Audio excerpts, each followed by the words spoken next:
Hello, welcome to this short session today. Listen, we're going to talk about test question analysis when it comes to equity and doing a math problem, okay? When I say a test question analysis, you got to realize these test writers use a play on words to try to trick you in selecting a correct looking answer, but not the correct looking answer, okay?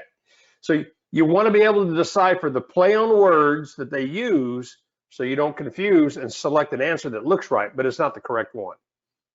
So that's what we're going to do in this short session today. My name is John Enxing. I'm a certified real estate instructor both in Louisiana and Florida. My specialty is one-on-one private tutoring to help you, the student, prepare for your exam. All you have to do is go to privateturingsession.com, and book an appointment, or just email me at john.enxing@gmail.com. All right, let's dive into this. Here we go. Test question analysis. We're going to work out an equity math problem. All right, so you may have a similar problem on the state exam that may look like this. A lot of numbers, so you got to really pay attention. Play on words. I'm going to show you in detail how you have to look at this and not be tricked, okay?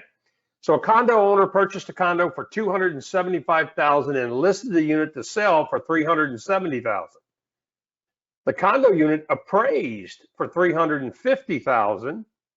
There's a first mortgage of $175,000 and a HELOC, that stands for a home equity line of credit, of $80,000 used personally for a school loan. The owner also has a vehicle loan for $35,000 and a Christmas loan for $1,000. What's the investor's equity in the property?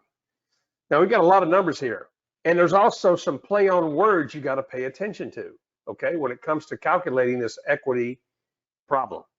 So the first thing we're going to do is we're going to look at the steps involved, okay? We're going to look at the steps involved when it comes to what an equity problem is. And what is equity, okay?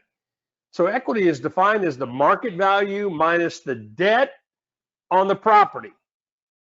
Debt on the property, okay? Emphasis is debt on the property. Now, pay attention to me very closely. When I say debt on the property, I'm talking about liens that are on the property. In other words, this debt has to be satisfied for the property to transfer, okay? Unsecured debt, car loans, Christmas loans, these common personal debts are not debt on property, okay?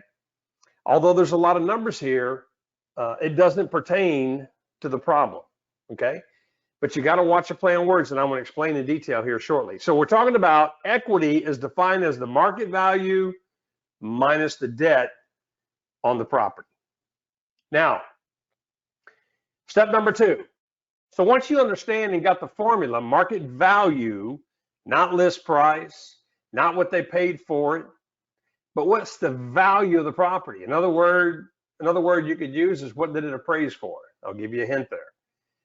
Now, next, you got to list the debt on the property, okay? So you got to find out what's owed on the property. So in this case, we have a first mortgage, very clearly understood, $175,000. That is what is owed. That's the current payoff. Secondly, we've got a HELOC. That stands for a home equity line of credit. Now, here's the play on words. Watch this and watch very closely. The $80,000, and I just underlined it, the $80,000, and the play on words they're going to use to try to trick you on this is they're going to say it's used personally for a school loan. And you may say, well, John, that's not a line, that's not debt on the property because it's for personal uses. No, that's where they're trying to trick you. It doesn't matter what you use the money for. You can go on vacation, you can use it to go grocery shopping. It doesn't matter what you use the money for. It's what is the debt? Is it secured and is it on the property, or is it unsecured and a personal loan? So here, a home equity line of credit is debt on the property. What you use it for is irrelevant. You got to look and see what the debt is on the property. Typically, what happens here is this word personally for a school loan. People say, well, this is a personal loan, just like the vehicle is for $35,000. just like the Christmas loan is for $1,000. So that's not included as debt on the property. So I only got one mortgage. That's the only debt on the property, and that's wrong. Remember, a home equity line of credit is debt on the property. It's a lien on the property. Who cares what they use the money for? Here they say personally used for a school loan. They do that purposely to try to pull you in and hook you so you don't use it as debt on the property. Okay? So we have a first mortgage of $175,000. We've got a HELOC for $80,000, and you can see the play on words. Now, the vehicle loan for $35,000 and the Christmas loan for $1,000, they are not subject to the property debt. They aren't liens on the property. Those are personal unsecured loans, okay? They're personal unsecured. In other words, it isn't attached to the property, okay? So that is not subject to debt, okay? So what we're going to do is take the total debt, that's $175,000 plus $80,000 gives us $255,000 is the total debt on the property. Now, what is my equity formula? Remember, market value minus total debt. Now let's visit here shortly for what are we talking about market value? Well, you can see we got a price up there that the condo was purchased for $275. It's listed for $370, but it appraised for $350. They like to throw a bunch of numbers in there. You've got to stick with what the formula is. They want market value. That is the appraised value. Not what they bought it for, not what they want to list it for. What is the property worth? What did it appraise for? That's the number we need. So I'm taking the market value of $350,000 in this problem minus the total debt. That's $175 plus $80, and I've got an equity of $95,000. Okay, so that's answer A. Now pay attention to me closely. Here's the play on words. Let's circle back to this little play on words where we saw personally for a school loan. Let's say, for example, you took the hook and you said, okay, personally for a school loan, that's personal debt. And don't recognize that a HELOC is a lien and debt on the property. Okay? You can use it for whatever you want. Again, for whatever use you want to use it for, but it's debt on the property.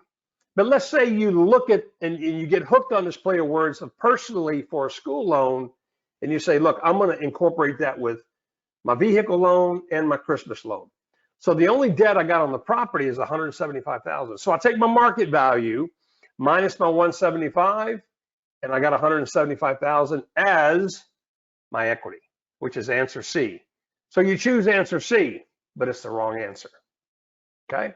Listen to me carefully. Very important that you slow down and unpack these line by line and read the question. Look for the play on words.